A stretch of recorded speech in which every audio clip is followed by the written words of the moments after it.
When you're facing a breast cancer diagnosis, one of the very first and biggest decisions you have to make is about surgery. So today, we're going to break down a really key option, breast-conserving therapy. We'll get into what it is, who it's for, and, most importantly, what it means for your health and your life. You know, getting a cancer diagnosis, it's just overwhelming. And all of a sudden, you're faced with these incredibly critical decisions about your treatment.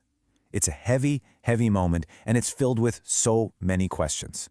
One of the very first and most significant choices is about surgery.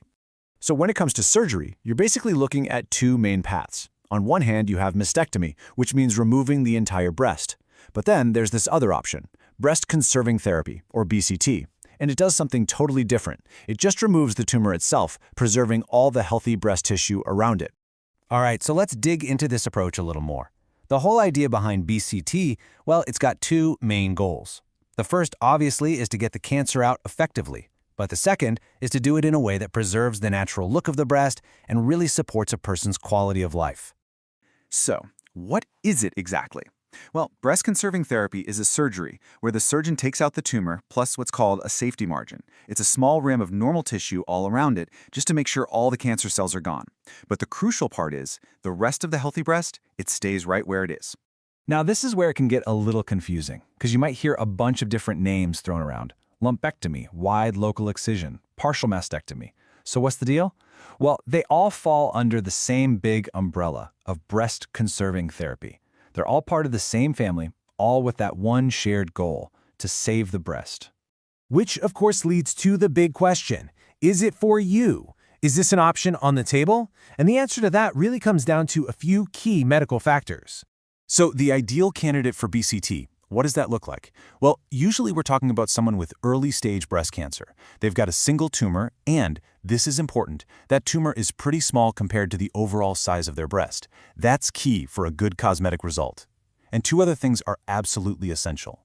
You have to be able to get radiation after the surgery, and the surgeon needs to be confident they can get what are called clear margins, that safety rim of healthy tissue we just talked about. On the flip side, there are times when BCT just isn't the recommended path. For instance, if you've got multiple tumors scattered in different parts of the breast, or if the surgeon tries but just can't get those clean margins. Also, if you've had radiation to your chest before, or if you have a specific type like inflammatory breast cancer, mastectomy is often the safer choice. And of course, what the patient wants always plays a huge role in the decision. Now, this is absolutely crucial to understand. BCT isn't just a one-and-done surgery. It's a two-part treatment plan, and you really need both parts for it to work. So here's the formula, right? Step 1 is the surgery itself to take out the tumor, but you're not done yet. Step 2 is radiotherapy, and this part is completely non-negotiable. It's a follow-up treatment that zaps the rest of the breast tissue to make sure any sneaky microscopic cancer cells that might be lingering are destroyed. And that begs a really important question, right? If the surgeon already got the tumor out, why is radiation so essential? Why isn't the surgery enough all by itself? Well, this chart pretty much tells the whole story. It's all about managing risk. See, even with a perfect surgery, tiny cancer cells can be left behind, and radiation is fantastic at wiping them out. Look at the difference here. Adding that radiotherapy step slashes the risk of the cancer coming back in that breast by about 50 to 60%. That's huge. Okay, so we get it, it's a two-step process. But that brings us to what is, for pretty much everyone, the bottom line question. What about survival? How does this less invasive surgery actually compare to a full mastectomy? And here it is, the answer. This isn't a guess, this is backed by decades of massive, randomized clinical trials.